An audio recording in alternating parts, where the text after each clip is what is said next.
Lorsque j'étais étudiante à Sciences Po, j'ai croisé Mark Zuckerberg. Enfin, sa pâle copie. Un étudiant avait créé un système pour classer les femmes de la promo selon leur physique. Ça vous rappelle quelque chose? FaceMash, l'ancêtre de Facebook, ce réseau social réalisé avec des photos piratées, permettant de voter pour l'étudiante de Harvard considérée comme la plus attirante. Tellement sexiste.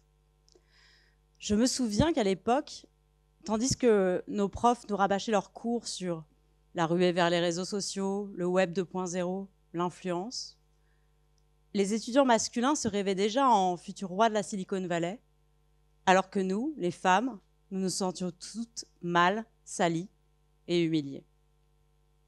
Des années plus tard, en 2016, rien n'avait changé, bien au contraire. Sur Twitter, des comptes influents, tenus par des hommes, est-ce nécessaire de le préciser, développaient leur audience en diffusant de façon non consentie des contenus intimes, des nudes d'adolescentes.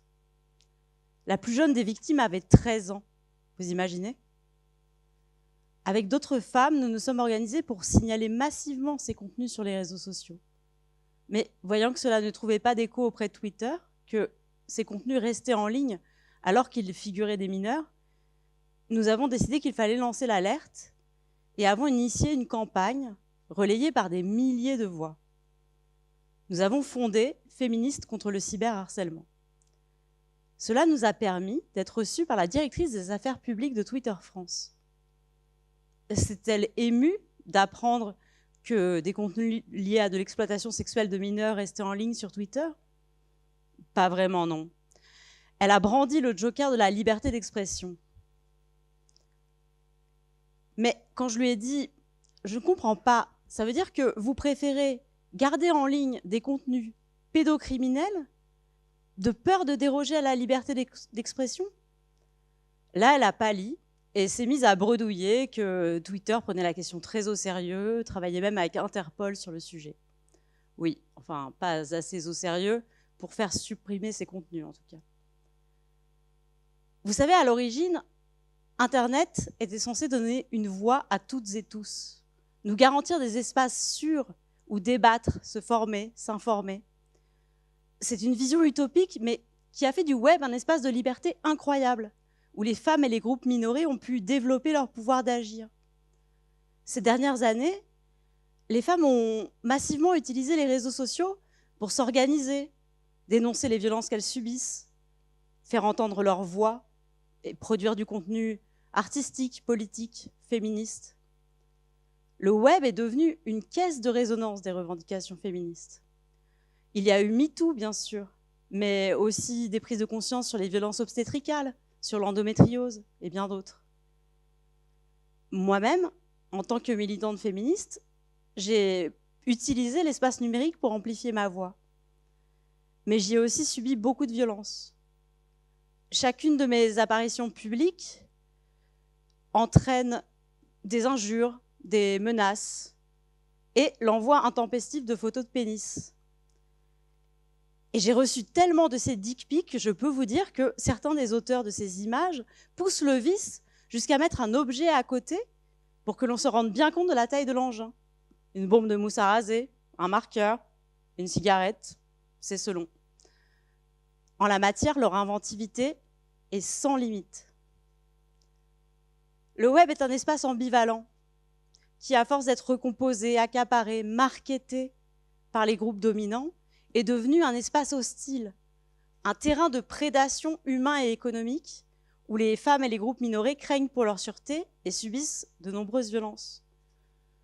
Ces violences qui vont de l'injure au cyberharcèlement en passant par les montages pornographiques et les dick pics n'ont rien de nouveau. Elles existent depuis l'avènement d'Internet. En 2006, des chercheurs et chercheuses ont fait une expérience en créant un ensemble de faux comptes sur des forums en ligne. Et ils ont fait une découverte, c'est que les comptes avec des pseudos féminins recevaient en moyenne 100 messages à caractère menaçant ou sexuel par jour, tandis que les comptes avec des pseudos masculins n'en recevaient que 3,7. le web est un espace anxiogène, où les femmes, parce qu'elles sont des femmes, et plus encore si elles subissent d'autres discriminations, vont être confrontées à des propos sexistes, du harcèlement sexuel, des sollicitations déplacées. Nous sommes nombreuses à avoir été confrontées à des hommes qui prennent LinkedIn pour un site de rencontre, du vol de données, de l'usurpation d'identité, des raids de cyberharcèlement. La liste est longue, très longue. Ces violences, ces cyberviolences, parce qu'elles ont lieu dans des espaces immatériels, ont la particularité de pouvoir s'exercer en permanence, sans limite, ni dans l'espace, ni dans le temps, et sont donc susceptibles d'affecter les victimes dans tous les aspects de leur vie. Et surtout, elles sont le prolongement de violences qui existent déjà dans l'espace tangible. Car ces violences qui se déploient sur Internet ne trouvent pas leur source dans l'existence de l'espace numérique. Pas plus que dans l'anonymat ou dans le fait d'être dissimulé derrière un écran. Bien que la dématérialisation des relations permette de ravaler plus facilement l'autre au rang d'objet, c'est l'adhésion à des idéologies qui classent et qui hiérarchisent les êtres humains qui le permet davantage. Ces violences s'enracinent donc dans un terreau social qui préexiste aux outils numériques.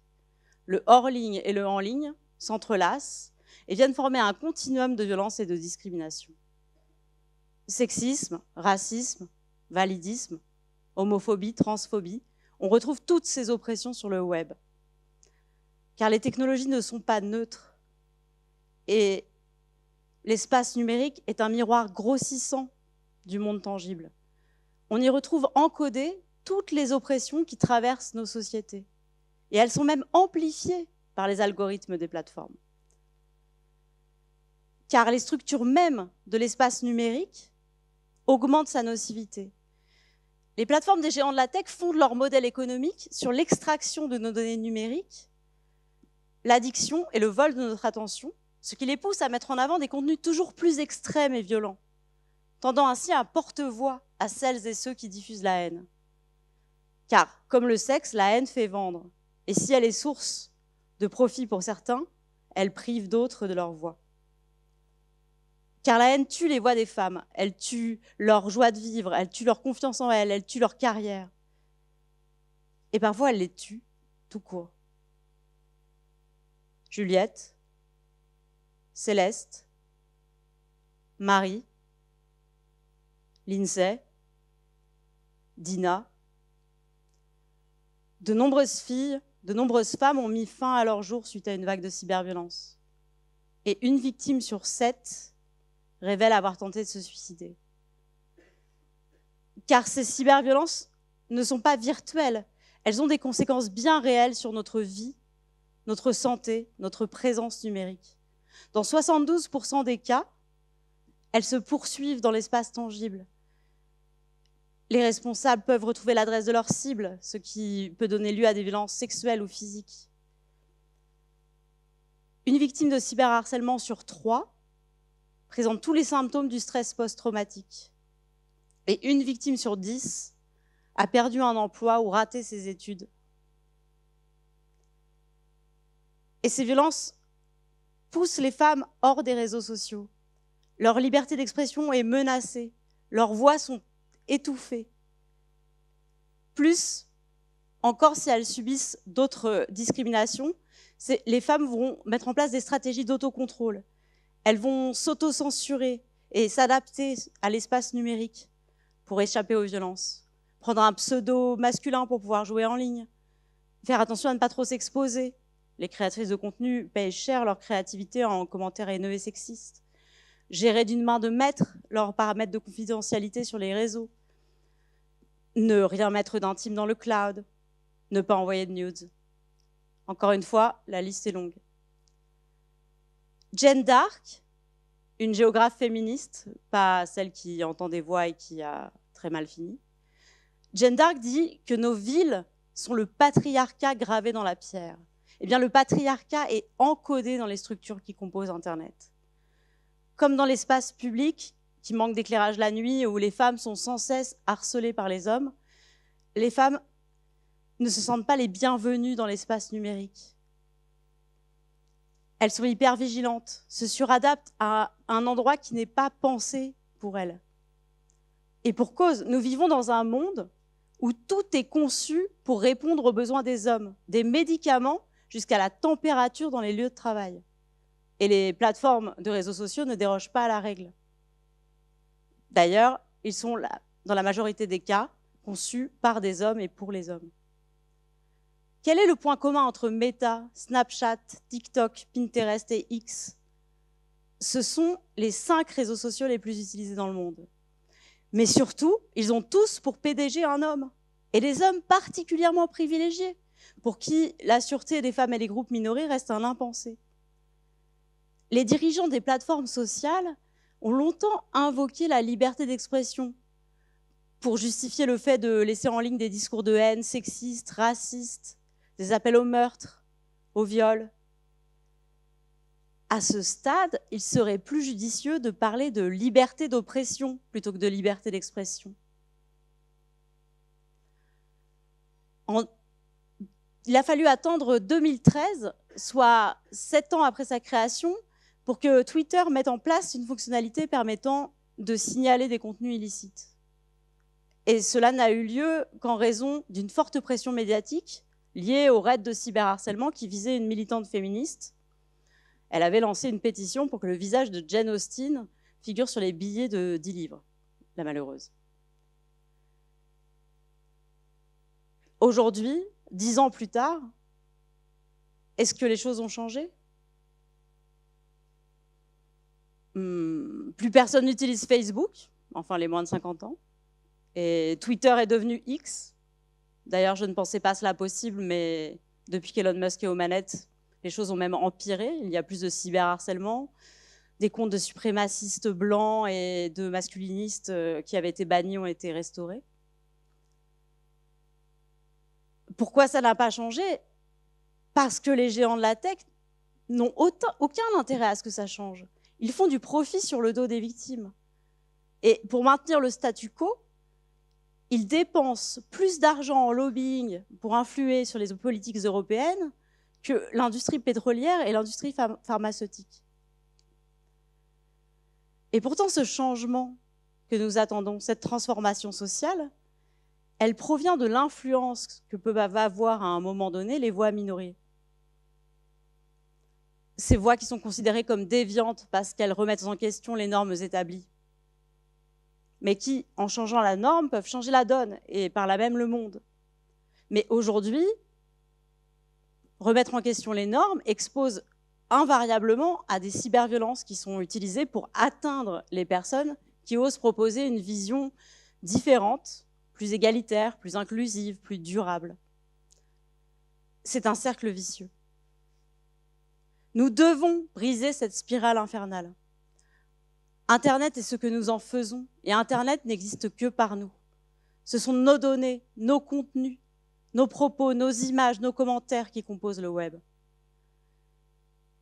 Nous pouvons investir l'espace numérique autrement, demander plus de démocratie, plus de transparence, plus de modularité.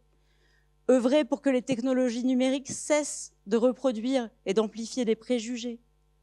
Prendre le temps d'améliorer les technologies, de remédier aux biais avant de les déployer à grande échelle. Surtout ne pas nuire, disent les médecins, et les ingénieurs devraient en prendre de la graine. L'innovation numérique ne doit pas se faire au détriment de l'éthique, et il faudrait plus de diversité parmi celles et ceux qui développent les technologies numériques. Je me suis cassé une jambe récemment, et même si je savais que l'espace public est très peu accessible aux personnes en situation de handicap, voire pas accessible du tout, il a fallu que je le vive pour en prendre pleinement conscience et surtout pour penser à des solutions d'amélioration. Aujourd'hui, en Europe, 80% des programmeurs sont des hommes blancs, valides, qui ne pensent pas au public différent d'eux. Il faut que cela change si l'on veut avoir un espace numérique plus inclusif. Peu de gens le savent, mais avant, ce sont les femmes qui programmaient. Jusque dans les années 80, elles investissaient massivement ces filières, et c'est avec l'arrivée du micro-ordinateur que le secteur est devenu plus prestigieux, et s'est donc masculinisé. Aujourd'hui, les femmes sont tellement exclues de ces espaces que des événements en rapport avec les technologies numériques, inventent des conférencières fictives avec des photographies générées par intelligence artificielle pour donner l'illusion de plus de diversité dans le secteur de la tech. Alors, je vous rassure, moi, j'existe vraiment. Ils ont invité une vraie femme, ce qui prouve que c'est possible. Il est temps d'en finir avec ce boys club. Mais pour ça, il faut attirer plus de femmes dans les formations en rapport avec le numérique. Il faut changer de paradigme. Ne laissons plus des hommes comme Mark Zuckerberg construire un empire à partir d'une idée misogyne. Nous valons mieux que ce web que l'on veut nous faire accepter. Ne nous laissons pas confiner dans les prisons de code des géants de la tech. Construisons nos propres espaces. Ne nous résignons pas. Ensemble, nous pouvons tout réinventer. Internet, c'est nous. Merci.